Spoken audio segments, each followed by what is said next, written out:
Et à présent, on va parler de sport et plus précisément de rugby. Et de Nouvelle-Zélande, Marc Lévremont, vous connaissez bien, vous êtes notre invité ce soir. Alors brièvement, je vous présente, vous êtes ancien troisième ligne de Perpignan, de Paris, de Biarritz et également d'Argelès, vous avez tenu à le préciser.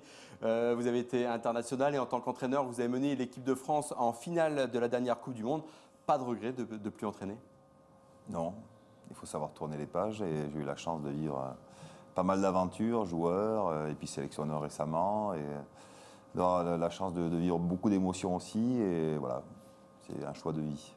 Alors vous êtes présent dans la région à l'invitation de l'association Ingeno, mais également pour un repas caritatif ce soir à la CCI Côte d'Opale, vous en parlerez tout à l'heure avec Jérémy. On va donc parler de votre côté rugby. Cet après-midi, vous étiez au stade Romain Rolland à Saint-Paul-sur-Mer pour voir les forces vives, l'avenir du rugby. C'est toujours sympa? Oui, pas dans un rôle de sélectionneur, non, hein, plus dans un rôle de visite. C'est vrai qu'il y a du rugby partout, dans toutes les régions de France.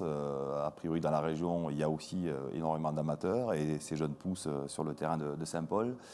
C'est vrai qu'il n'y a pas une visibilité, à savoir qu'il n'y a pas un rugby, il n'y a pas un club de haut niveau, hein, même si Lille est en passe peut-être, on l'espère pour eux en tout cas, de jouer en Pro D2.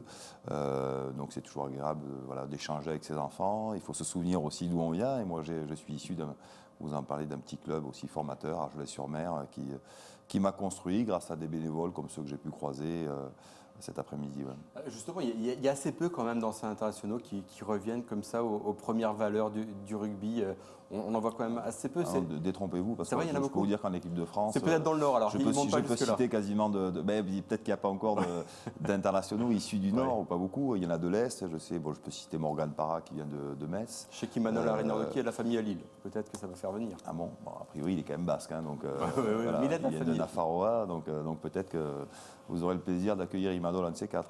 Alors forcément, ça a créé une émulation autour du club de Saint-Paul. Il y avait également Koutier qui était présent. Je vous propose d'écouter quelques réactions recueillies cet après-midi. Alors, on n'a jamais eu autant de monde à l'entraînement. Ils sont motivés. Montrer ce que je suis et ce que je suis capable de faire, mais bon. Tu crois qu'il va te sélectionner? Je sais pas, non, je suis trop petit.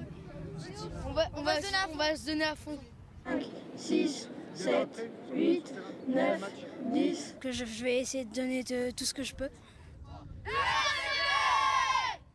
Donc c'est toujours sympa de voir des grands joueurs et des grands entraîneurs dans un petit club et dans une région qui n'est pas forcément de rugby au nord. Donc c'est toujours sympa. Il est très beau. Il est très fort aussi.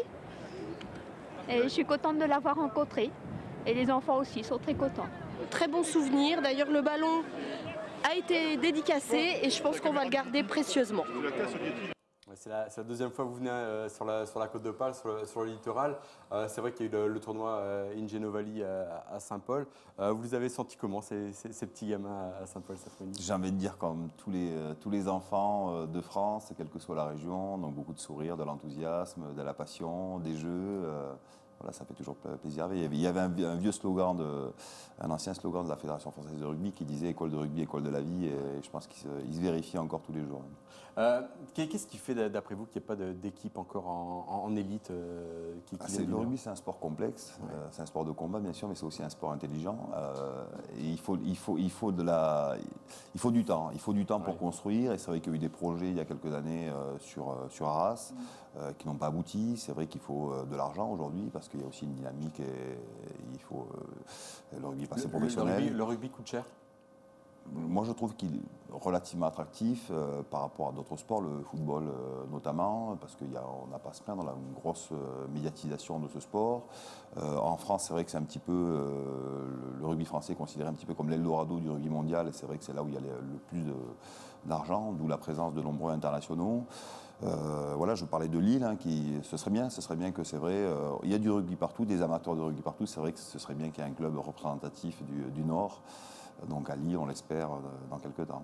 Pour l'instant, c'est les rugbymen du Nord qui viennent plutôt s'exporter dans le Sud, au Pays Basque? Oui, j'en ai croisé, d'ailleurs j'en ai entraîné notamment les enfants de Noyelles, dont un est resté d'ailleurs au Pays Basque, l'autre joue justement à Massy, donc en Pro D2 en région parisienne. Donc il y a des enfants formés dans le Nord qui jouent au plus haut niveau. Très bien, Marc Lévremont, merci beaucoup d'être venu sur le plateau. Je vous laisse en compagnie tout à l'heure de Jérémy.